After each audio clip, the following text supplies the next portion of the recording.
حضرت ابو صالح جنگی دوست وہ جو ہے دریا کے کنارے سفر فرما رہے تھے، بھوک کی شدت تھی، بھوک کی شدت۔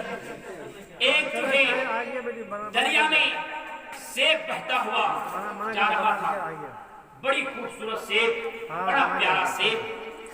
میرے غوث کے ابا جان نے سیب کو اٹھانے کے بعد دل نے چاہا کہ سیب کو کھا لوں، دل نے چاہا کہ سیب کو کھا لوں، سیب کھا لیا گیا۔ اس کے بعد میرے غوث کے عشق نے، میرے غوث کے تقوی نے جھنجھوڑ کر رکھ دیا۔ جو اللہ والے ہوتے ہیں اگر کسی میں شک ہو تو بڑی پریشانی ہوتی ہے۔ کسی اللہ والے کی اگر ایک وقت کی نماز چھوٹ جائے تو اللہ کی بارگاہ میں اتنا گر گراتے ہیں، اتنا روتے ہیں کہ اللہ والے ایک وقت کی نماز چھوٹ جائے یا کوئی اگر بھولے سے غلطی ہو جائے۔ آپ دیکھیے غوث پاک کے والد محترم حضرت ابو صالح جنگی دوست سیب کو اٹھائے، اس نے کھا لیا، کھانے کے بعد تقوی نے جھنجھوڑ کر رکھ دیا۔ یہ سیب کس باغ کا تھا، کس مالک کا تھا، میں اس کی اجازت کے بغیر کھا لیا۔ اس نے پھر جو ہے سے سیب آ رہا تھا اسی جانب چل دیے۔ بتایا جاتا ہے کہ 10 میل تقریباً 8-10 میل پیدل چلنے کے بعد وہ باغات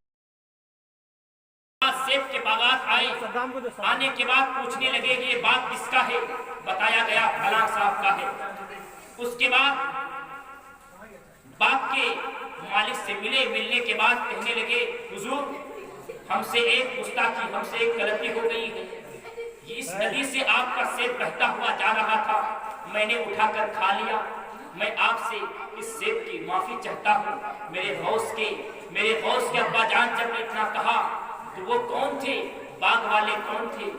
وہ کوئی اور نہیں تھے بلکہ میرے غوث کے نانا جان حضرت عبداللہ سومی تھے۔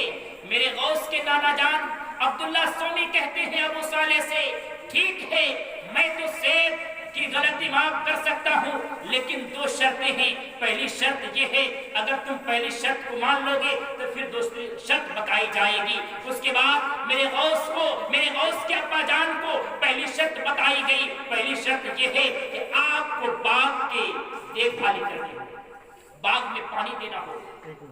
اس کے بعد یہ شرطیں پوری ہو جائے گی پھر دوسری شرط بتائی جائے گی۔ میرے غوث کے ابا جان نے کہا مجھے منظور ہے۔ میرے غوث کے ابا جان جو ہے حضرت ابو صالح جنگی دوست جو ہے باغ کی سچائی کر رہے ہیں، باغ میں پانی دے رہے ہیں۔ ایک روز کیا ہوا کہ عبداللہ سومی کے گھر بہت سارے مہمان آ گئے۔ مہمان آنے کے بعد حضرت عبداللہ سومی نے حضرت ابو صالح سے کہا اے ابو صالح جاؤ فلاں باغ سے سیب توڑ کر لاؤ، پھل توڑ کر کے لاؤ۔ میرے غوث کے ابا جان باغات میں گئے، جانے کے بعد وہاں سے ایک پھل توڑ کر لائے، طرح طرح کے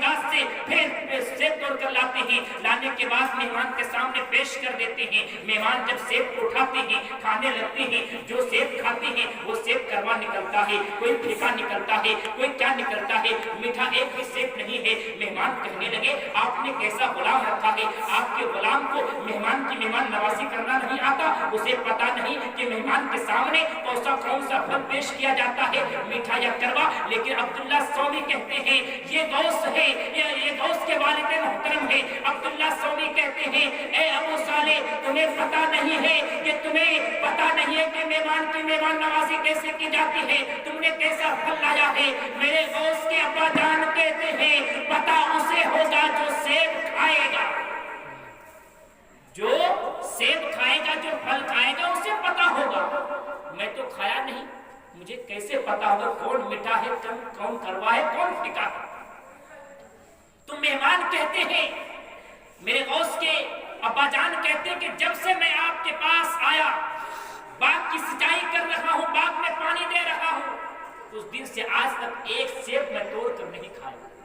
مہمان کہنے لگے یہ بات میں نہیں مانتا، آپ کیسے کہتے ہیں، اس کی دلیل کیا ہے؟ آپ کہیں گے ہم مان لیں گے،